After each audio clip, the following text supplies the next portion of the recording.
Bapak panggil para maksudnya panitia supaya Bapak tanyakan.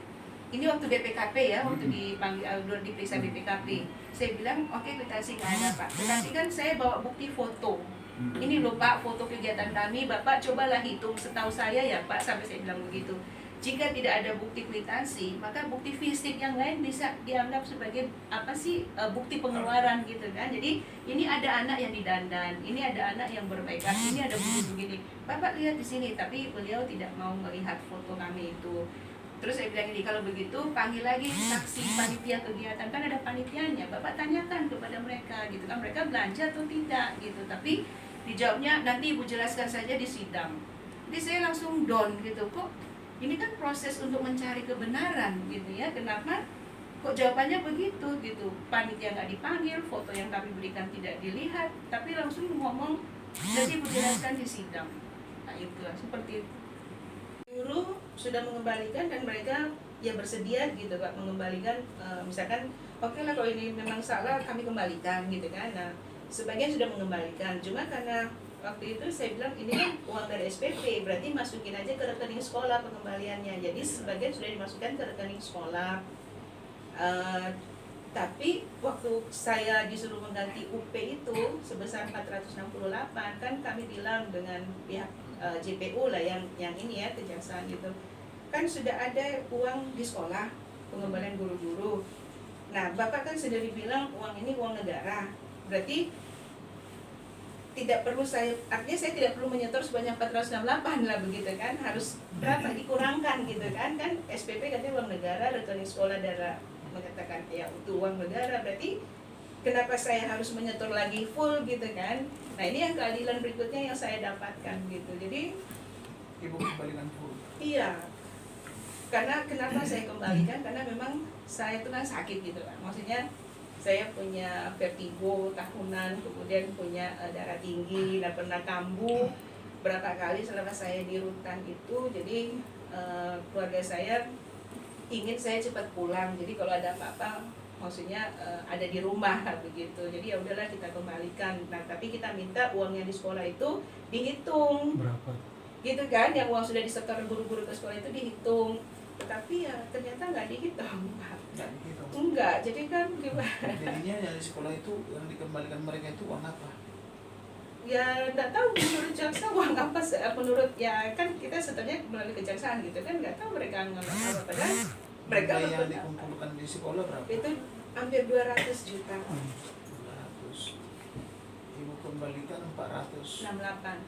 468 itu apa itu?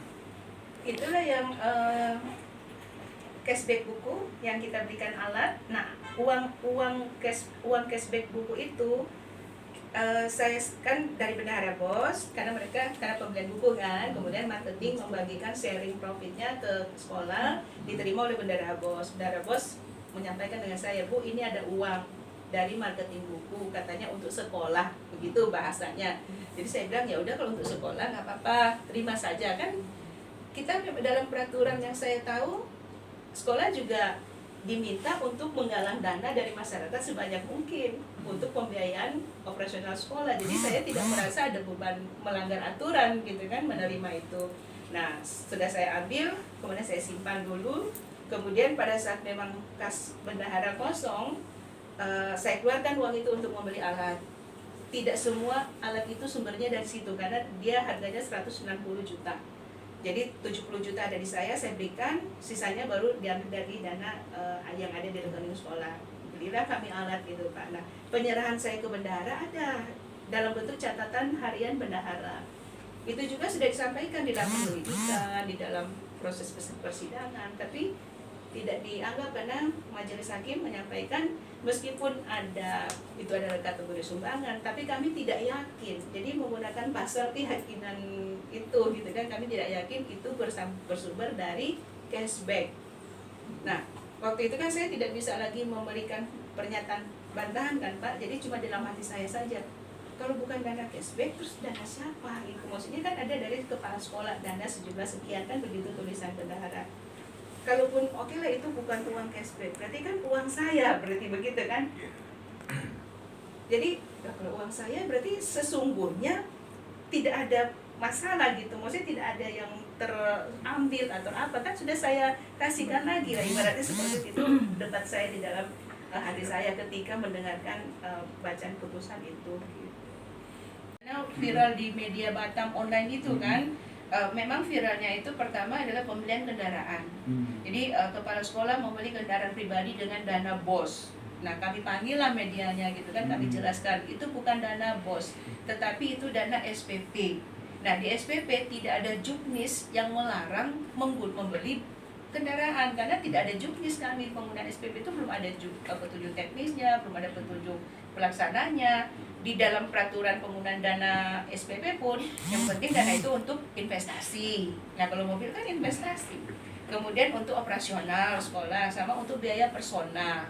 Biaya persona itu termasuk honorarium, apa segala macam, itu saja. Jadi tidak ada aturan yang melarang kami beli mobil. Sudah saya jelaskan begitu, tetapi bukannya berhenti, makin mengada-ngada beritanya begitu. Nah, Inspektorat periksa tentang pembelian mobil, ada di dalam RKAS. Memang pembelian mobil itu karena menyicil menggunakan nama saya sebagai kepala sekolah penanggung jawab. Kan kalau kepala sekolah itu atas nama pribadi sekolah lah, mengatasnamakan sekolah institusi gitu ya. Jadi saya merasa saya penanggung jawab, jadi nama saya, tetapi kemudian ada dokumen surat yang kami buat bahwa mobil itu adalah mobil sekolah.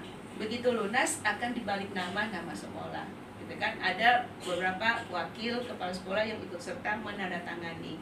Nah, jadi seperti itu. Jadi setelah kasus ini mencuat di 2022 Januari, kami dalam proses balik nama, justru yang mereka pakai sebagai pemberitaan di media itu adalah STNK tahun 2021. Nah, itu gitu kan. Nah, di dalam persidangan tidak ada pelapor, di dalam dakwaan tidak ada pelapor yang ditulis gitu kan. Saya sampai di dalam sidang saya bilang, setahu saya menurut peraturan yang saya baca buku tentang di KPK, terbitan KPK itu, kalau suatu tindak pidana korupsi atas laporan orang berarti kan harus ada siapa yang melapor, kemudian apa laporannya, bukti-buktinya apa, kan begitu. Tapi ternyata ya tidak ada di dalam dakwaan itu, tidak ada laporan, cuma berdasarkan hasil pemeriksaan. Sementara kami SPP belum pernah diperiksa. Ini tidak ada. Tidak. Yang pelapor seperti Ibu bilang tidak ada. Kenapa bisa jadi sampai itu yang saya persidangan kayak gini? Saya rasa lebih paham Pak. Ini membenarkan apa yang kami lakukan, bahkan kayak THR itu ada persetujuan komite sekolah untuk dibayarkan. Tapi memang di Batam itu SPP. Negeri juga. Negeri, ya kami kan negeri. Negeri. Iya. Maksudnya ada legalitas ya untuk pungutan SPP itu kami ada, itu dari edaran gubernur. Bu, gitu. itu kan baru dipermasalahkan 2022. Iya, pada saat tapi sudah mau lunas. Jaraknya itu jauh Bu ya. Iya. Nah, kira-kira 2018 dong ya kan, begitu Ibu beli atas nama Ibu kan, itu kan awalnya kan gitu kan. Iya. Karena kan emang harus prosedur seperti itu kan, karena mungkin sekolah nggak bisa kan atas nama sekolah gitu kan, harus nama orang dulu kan. Betul. Nah, kira-kira pada guru ya kan, yang terlibat. Ya yang iya seluruh guru ya. Saksi-saksi ada juga kan pada saat saya beli kredit itu bahwa kita akan membeli mobil sekolah. Komite ikut juga. Komite waktu rapat itu kayaknya nggak ada, itu rapat internal sekolah gitu. Waktu di sidang dihadirkan? Tidak. Waduh.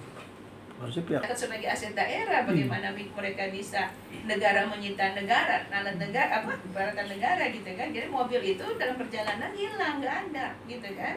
Karena memang bukti-bukti yang kami miliki dan sudah diaudit oleh inspektorat dan sudah tercatat di aset daerah. Hilang. Jadi iya. Pak kemarin semuanya, Pak. Tanpa ada pelapor ya. Iya. Memang perkara pidana korupsi pelapor tidak pernah Dimunculkan. dimunculkan.